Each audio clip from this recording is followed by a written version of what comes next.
चलिए बात कर लेते हैं जरा सा, क्योंकि ये इस पे बात करना बहुत जरूरी है। कुछ लोगों को नहीं पता होगा तो वो उनको भी पता चल जाएगा पढ़ना कैसे है। देखिए यहाँ पे आपको टोटल जो पढ़ने हैं वो टॉपिक जो है वो 21 टॉपिक्स है। ठीक है, ओनली फॉर वर्ल्ड हिस्ट्री में, वर्ल्ड हिस्ट्री में। ठीक है, और आपके पास 75 डेज है। आपको इस टाइम मैनर में पढ़ना है, यानी कि हाफ आपको जीएस पे काम करना है और हाफ जो है ये आपको ऑप्शनल पे। 25 2025 के लिए तैयार कीजिएगा तो 2026 में जाके दे पाइएगा, ये भी ध्यान रखिएगा।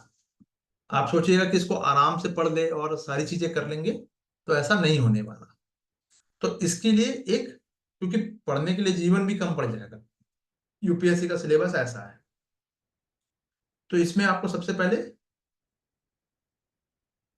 सिलेबस को आप कंप्लीट कीजिए। याद रखिए कि दिमाग में हमेशा होना चाहिए कि क्या, प्लस पीवाईक्यू के क्वेश्चन, पीवाईक्यू के क्वेश्चन आपके दिमाग में रट लो, आज से रट लो।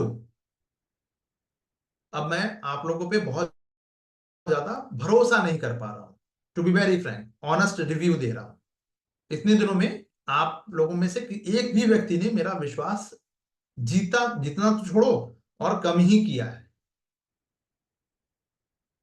तो ये जो आप कर रहे हैं, आप जो भी स्टेप उठा रहे हैं, आप देख लीजिएगा कि आपको यूपीएससी में कितना हेल्पफुल है। वो तुरंत उस दिन मालूम चलेगा। जैसे कुछ लोगों को इस बार मालूम चला है बट एक्सेप्ट नहीं कर रहे हैं लोग, बताने के लिए ऐसा कर लेते हैं। ठीक है कि भाई चलो सर को बुरा ना लगे, हाँ सर बुरा लग रहा है, अंदर से वो बुरा लगता तो फिर चीजें दूसरी होती है ना। सिलेबस, सिलेबस फर्स्ट थिंग आप ये सिलेबस कीजिए, रट लीजिए, रट लीजिए मैं कहूंगा, बार बार उसको सामने चिपकाइए और कर जाइए। दूसरा जो मैंने आपको सेकंड थिंग, पीवाईक्यू, पीवाईक्यू के क्वेश्चंस ये मैंने 22 तक दे रखा है। एक दो दिन में या आज ही कोशिश करूंगा कि रात तक मैं आप लोगों को शेयर कर दूं ग्रुप। ठीक है, तीसरी चीज, अब आप और क्या क्या कीजिएगा, टॉपिक वाइज जो आप क्वेश्चन पढ़ रहे हैं टॉपिक वाइज, जैसे पुनर्जागरण पे कभी कभी चूंकि प्रबोधन से कोई प्रश्न पूछे जाएंगे तो पुनर्जागरण का बैकग्राउंड जरूरी था, इसलिए आज मैंने सिर्फ आज हल्की सी चीजें बता दी हैं। बिना पढ़े क्लास में आइएगा, नुकसान आपका होगा। अगली नेक्स्ट क्लास से मैं क्या करूंगा, थोड़ा सा चेंजेस भी लाऊंगा। मैं क्वेश्चन भी डिस्कस करूंगा टॉपिक वाइज, जो टॉपिक पढ़ा रहा हूं उस, आप लोग मुझे क्वेश्चन बताइएगा तो सर इस टॉपिक से रिलेटेड, ये सभी के लिए कह रहा हूं, सभी को अपना पर्सनल करना है, सभी को अपना पर्सनल करना है, नोट कर लीजिए। ठीक है, टॉपिक वाइज दिया है, रट लिया। अब कायदे से होना चाहिए कि एक बार मैंने रीडिंग जो है पढ़ा दिया, समझा दिया, और उसके बाद आप लोग पीवाईक्यू पे उस आंसर को लिखिए। तो लिखने का समय होगा नहीं, ऑब्वियस सी बात है अभी, तो क्योंकि जीएस लिख रहे हैं तो ठीक है आप जीएस पे फोकस कीजिए, बट कुछ प्रश्नों के उत्तर तो आपको कम से कम 100 क्वेश्चन तो लिखने ही पड़ेंगे। अब इससे कम क्या लिखोगे यार। अगर 100 क्वेश्चन भी अगर आप नहीं लिख पा रहे हो, पूरे हिस्ट्री की बात कर रहा हूं, तो फिर तो नामुमकिन है सिलेक्शन, है ना। तो ये जितने भी लॉन्ग शॉट आए हैं प्रीवियस ईयर के, तो आप क्या कर सकते हैं, 2013 से स्टार्ट कीजिएगा 2017 तक, नोट कर लीजिए। इसकी रीडिंग ले सकते हैं या ब्रेन स्टॉर्मिंग कर सकते हैं, ब्रेन स्टॉर्मिंग कर लीजिए। यही चीज आपको जीएस में करनी है, यानी कि माइंड मैप बना लीजिए। माइंड मैप का मतलब क्या हुआ कि इसमें इसको ये क्वेश्चन आया तो इसमें मैं ये पॉइंट ये पॉइंट ये पॉइंट ये पॉइंट ये लिखना है, 5 पॉइंट 6 पॉइंट आपने लिख लिया, बात खत्म।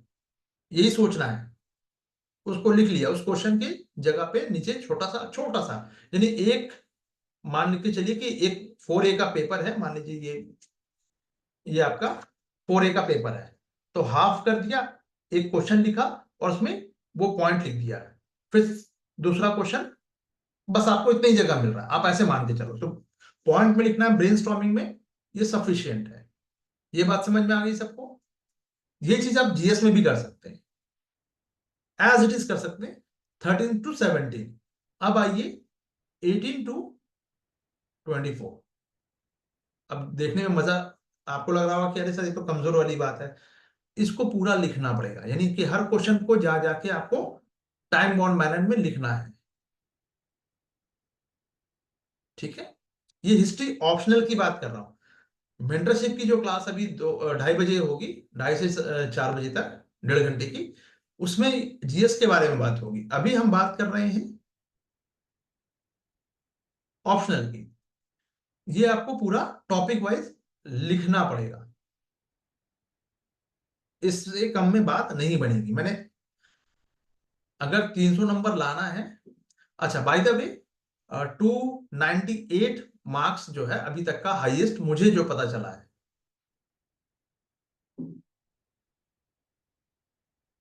हिस्ट्री में इस साल। आप जाके गूगल में चेक कर सकते हैं हिस्ट्री का मार्क्स, प्रॉपर मार्क्स कितना है क्या है, मिल जाएगा आपको। जैसे कि मैंने मल्टीपल टाइम्स कह रखा है, पिछले साल भी कहा था यार 300 नंबर तो ऐसे ही आ जाएगा, वो हर बार आ रहा है। आप वहां तक नहीं पहुंच पा रहे हैं तो ये कमी आपकी मानी जाएगी। ठीक है, मेरी भी कमी है, क्योंकि मेरे बच्चे नहीं जा पा रहे हैं तो वहां तक पहुंच रहे हैं, तो ऑब्वियस है मेरी भी कमी है। बट मैं अपना 100% दे रहा हूं, आप अपना 100% नहीं दे रहे हैं। ठीक है, अनफॉर्चुनेट। चलिए, तो हम बात कर लेते हैं। तो ये बात सबको समझ में आ गई कि आपको क्या क्या करना है।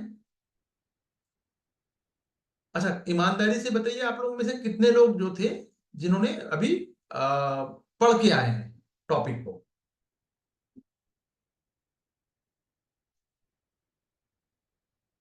ज्योति जी, कितना पढ़ा था? अच्छा, डिम्पल जी, ठीक है, कितना पढ़ा था? एक हैंड रिटन नोट्स भी आप लोगों को प्रोवाइड किया गया है? नहीं, हैंड रिटन नहीं, मतलब एक बुकलेट भी दे दिया गया है, उसको भी थोड़ा सा मैं और शॉर्ट करने की कोशिश करूंगा, बट अभी तो फिलहाल नहीं। वर्ल्ड हिस्ट्री सिर्फ इसी टाइम होता है, अब हर टाइम आपका वर्ल्ड हिस्ट्री नहीं होगा, इसीलिए ये क्लास इंपॉर्टेंट है। और ये आपको जीएस में भी काम आ जाएगा, जनरल स्टडीज में वहां भी काम आ जाएगा आपको। सिलेबस तो पूरा दिया हुआ है, तो पढ़ के जिन लोगों ने मतलब जो लोग आए होंगे उनको थोड़ा सा एज मिल जाएगा, दूसरे से थोड़ा सा 2 कदम आगे रहेंगे। तो ये बात सबको समझ में आ गई? अब इसके कुछ क्वेश्चन जो है, चूंकि मैंने आप लोगों को पढ़ाया है पुनर्जागरण, तो पुनर्जागरण से क्वेश्चन नहीं मिलेगा, अब प्रबोधन से मिलेगा। तो प्रबोधन का क्वेश्चन आपको कल पढ़ के आना है। और एक दिन में एक टॉपिक नहीं होगा, मतलब मैं मान के चलिए कि कोई टॉपिक लंबा भी हो सकता है, तो 1 से 2 टॉपिक इजिली आपको मैं इतना अच्छे से करवा दूंगा इस मंथ में। यानी आप ये जो मंथ है आपका जून, जून मंथ में आपका पूरा वर्ल्ड हिस्ट्री और करंट अफेयर का जो बहुत सारा पार्ट है वो सब यहाँ पे कवर हो जाएगा। क्योंकि वर्ल्ड हिस्ट्री को जिसको जो लोग हल्के में ले रहे हैं उनके लिए बता दूं, आईआर जो है उसका बेस जो है ये वर्ल्ड हिस्ट्री है, फर्स्ट थिंग। दूसरी चीज, वर्ल्ड हिस्ट्री का पार्ट जो है आपका जीएस में भी है। इसी वर्ल्ड हिस्ट्री को का जो फिलोसॉफिकल जो ये है, ये आप इसका पुट लेके लिख सकते हैं एसे में, समझिएगा। ठीक है, एथिक्स में जा सकते हैं थोड़ा सा, जैसे कि जैसे आप औद्योगिक क्रांति नहीं समझ रहे हैं तो आप ग्लोबलाइजेशन नहीं समझ सकते। यहाँ पे उसकी जड़ें यहाँ पे, अगर अंग्रेज भारत मॉडर्न हिस्ट्री की बात करें तो उसका भी बैकग्राउंड आपको यही मिलेगा कि अंग्रेज भारत में क्यों आए। ऐसे एथिक्स में भी हर जगह मिलेगा आपको। क्यों आपको जैसे कि संविधान का विकास हो रहा है भारत में 1773 से, तो उसके भी बीज आपको यही मिलेगा। आज वर्ल्ड में जो विचारधाराओं का, फ्रांसिस फुकुयामा कहते हैं कि सभ्यताओं का अंत हो गया, विचारधारा का अंत हो गया। रशिया और अमेरिका के बीच में ये मसल टसल क्यों है, सारे बीज आपको यहां मिलेंगे। इसराइल फिलिस्तीन क्या है, यही मिलेगा। ये बात समझ में आ गई? तो सबका पूरा यूएन क्या है ना, कोल्ड वॉर क्या है, चीनी क्रांति, चीन इतना डेवलप कैसे हो गया, फासीवाद और नाजीवाद, ठीक है। World war first and second हो गया, क्या सीखा भारत मानव ने इस महायुद्ध को लड़के, कुछ हासिल हुआ या नहीं हुआ, ठीक है। बहुत सारी जो क्रांतियां हुई, जैसे फ्रांसीसी क्रांति है, अमेरिकी क्रांति है, ठीक है। ये सब आपको ये बैकग्राउंड बताएगा कि आज जो जिस हम देश को देखते हैं यहाँ पे, उसके पीछे ये बहुत सारे, जैसे हमारे अमेरिकी क्रांति है या फ्रांसीसी क्रांति है, तो ये भारत के संविधान में ये रिफ्लेक्ट हो रहा है। तो सारे बीज आपको यहीं से देखने को मिलेगा, उसका जो सोर्स ओरिजिन है वो यही मिल रहा है आपको। इसीलिए मैं कह रहा हूं कि इसको अगर कर लिया तो आपका कम से कम 20% बाकी सब्जेक्ट में आपको प्रॉफिट, थोड़ा सा बेनिफिट मिल जाएगा आपको, ठीक है। मैं उसी तरह से पढ़ाऊंगा भी, और क्वेश्चन भी डिस्कस करूंगा, क्वेश्चन भी आप लोगों को, ठीक है, हो सके तो ओरिजिनल क्वेश्चन लगा दीजिएगा, ठीक है। हिंदी में अगर मुझे मिल जा रहा तो मैं आप लोगों को, हिंदी में तो है ही अभी, तो मैं आप लोगों को शेयर कर दूंगा, इंग्लिश हिंदी दोनों में है, तो अपडेट वाला शेयर कर देता हूं। आपको सिर्फ उसको रटना है, रटना कि मतलब बार बार पढ़ दो यार, कम से कम 20-25 टाइम्स पढ़ दो, तो एटलीस्ट आप पढ़ने से क्या होगा कि आप एक पार्ट को दूसरे पार्ट से ऐड ऑन कर पाओगे, उस पर दिमाग जल्दी दौड़ेगा। अब थोड़ा सा डिफरेंट तरीके से पढ़ना होगा, ठीक है, एनर्जी ज्यादा लगेगी, और ये जितना अच्छे से आप अगर अपना ऑप्शनल तैयार कर रहे हैं, आपको उसका बेनिफिट मिल जाएगा जीएस में, ठीक है। जीएस वाली बात हम मेंटरशिप वाली क्लास में करेंगे, ठीक है। ये ऑप्शनल की क्लास है, क्लियर है यहां तक? चलिए, तो आज के लिए हम इतना ही रखते हैं, इसको थोड़ा शॉर्ट रखते हैं। कल से थोड़ा सा हम इसको, क्योंकि मैं चीजों को ऑर्गेनाइज कर रहा हूं अभी, तो ऑर्गेनाइज करके फिर आपसे मिलता हूं फिर, ठीक है। ऑन टाइम रहिएगा सब लोग, क्वेश्चन पे डिस्कस, मेरा फोकस इस क्लास में ये रहेगा कि मैं क्वेश्चन पे ज्यादा बात कर सकूं, जो कि अभी तक हमने नहीं की है। गुलाब शाह जी, आपकी डिमांड भी यही थी, हाँ, तो क्वेश्चन पे अब थोड़ा सा बात हो जाएगी, ठीक है, क्लियर है? चलिए, okay guys, bye for now. हाँ, किसी का क्वेश्चन है तो आप लोग, शिवांगी जी, मयंक जी, जिनका भी कोई क्वेश्चन है, क्वेरी है, पहले हैंड रेज कर दीजिए ताकि मैं वेट कर सकूं। अच्छा, ठीक है, अभी नहीं।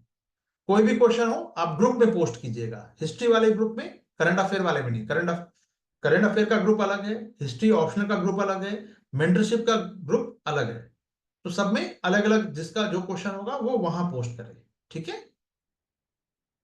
चलिए, okay guys, bye for now, welcome.